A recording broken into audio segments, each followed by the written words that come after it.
건강하게 장수하고 싶은 욕구가 있는 사람들은 건강에 관한 지식을 쌓고 좋은 음식과 젊음을 유지하는 방법에 귀를 기울이며 삽니다. 때를 따라 유행하는 건강식품이 있는데 단백질, 유산균, 밀크시슬, 효소, 강황 등 종류는 수를 셀 수 없을 정도로 많습니다. 정말 어떤 한 가지 음식을 먹는 것으로 우리의 건강을 유지할 수 있을까요? 식품학자나 의학자들은 이런 방법을 권하지 않습니다. 모든 천연 재료에는 약이 되는 성분과 독이 되는 성분이 함께 있고 그 중에 약이 되는 아주 미미한 성분을 과대 검거하는 일이 많기 때문입니다. 그러나 사람들은 작은 부분이라도 도움이 된다면 이라는 희망을 품고 건강을 위해 노력과 시간을 투자합니다. 이런 사람들의 심리를 이용해서 패션이 돌고 돌듯 건강식품도 사람들이 잊어버릴 때쯤 마치 새로운 것처럼 그 어떤 유의미한 건강 데이터가 없는데도 건강을 위해 이것을 먹으라며 광고합니다.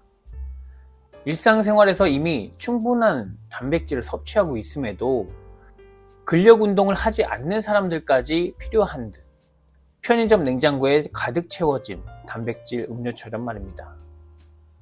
건강과 젊음을 유지하는 비결 중 가장 유의미한 방법은 사실 우리 모두 이미 알고 있습니다. 운동과 소식 그리고 간헐적 단식입니다. 이것도 가장 유의미한 방법일 뿐이지 우리는 우리 몸에 관해서 아는 것보다 모르는 것이 더 많습니다. 욥기 3장부터 37장까지는 욥과 친구들 그리고 나중에 찾아온 엘리후와 벌어지는 토론으로 채워져 있습니다. 여기에서는 당시 고대 유대인들이 하나님에 관해서 정의하던 고정관념들이 나타납니다. 오늘 우리도 하나님을 잘 안다고 생각하지만 사실은 잘 모르고 있는 경우가 많습니다.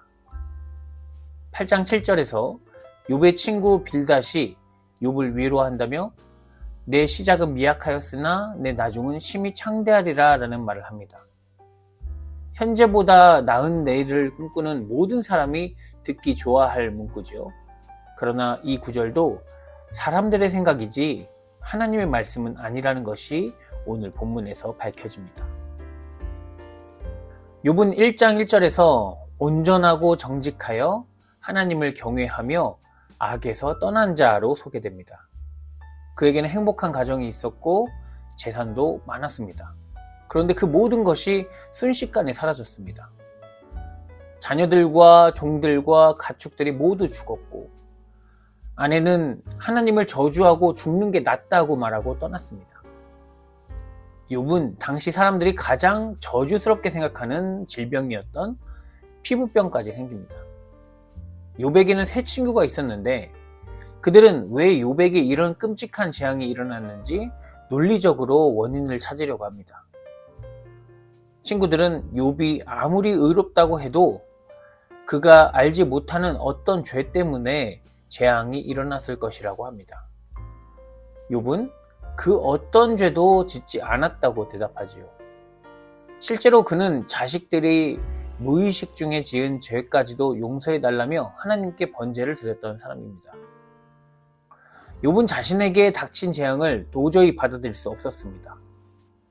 친구들은 그래도 죄 없이는 이런 재앙이 일어날 수 없다며 죄를 인정하지 않는 욥을 비난합니다. 우리가 사는 세상에도 이렇게 이해할 수 없는 재앙들이 발생하곤 합니다. 이태원 참사 2주기가 다가오는데 생각지도 못한 재앙은 누구에게나 찾아올 수 있는 것입니다. 그 사실을 분명하게 받아들이고 안전한 사회를 위한 시스템을 만들기 위해 사회가 함께 노력해야 할 뿐이죠.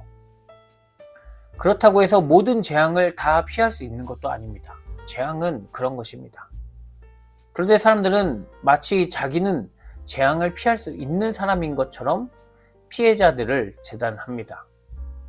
놀러 갔다 죽었다느니, 귀신놀이하다 죽은 악령의 역사라는 등의 몰상식한 말들을 쏟아놓습니다.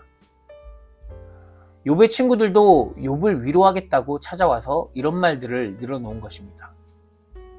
욥은 친구들의 지적에 모두 반박합니다.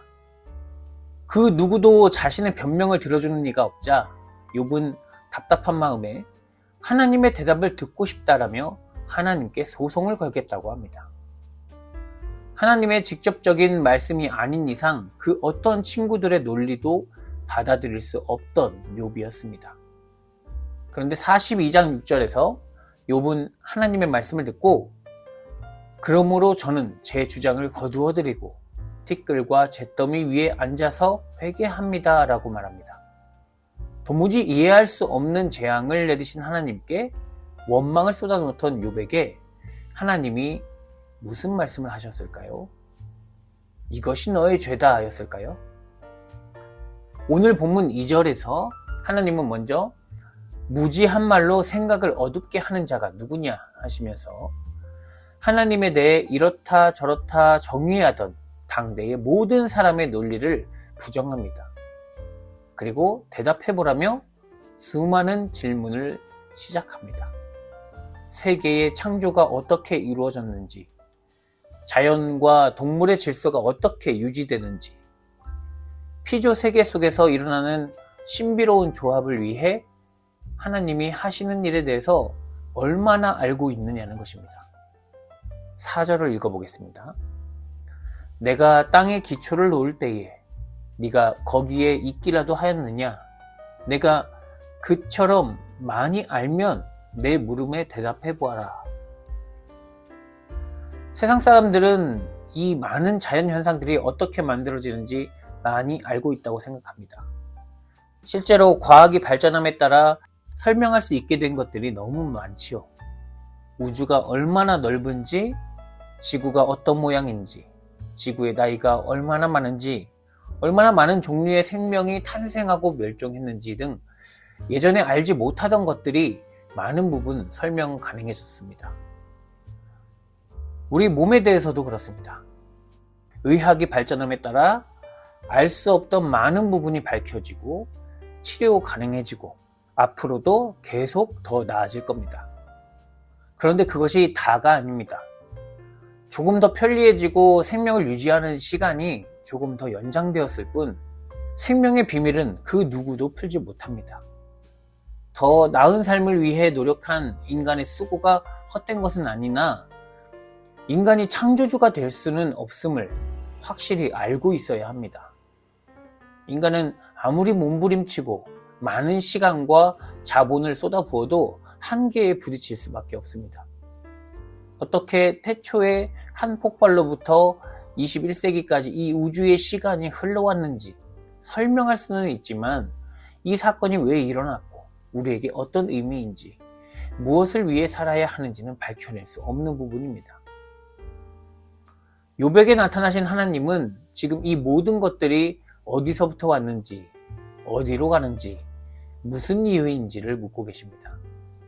그때 욥은 창조주 하나님에 대해서 우리 주변에 일어나는 이해할 수 없는 일들에 대해서 이렇다 저렇다 하며 인간의 지식으로 정의 내리는 것이 얼마나 무의미한 일인지 알게 되었습니다.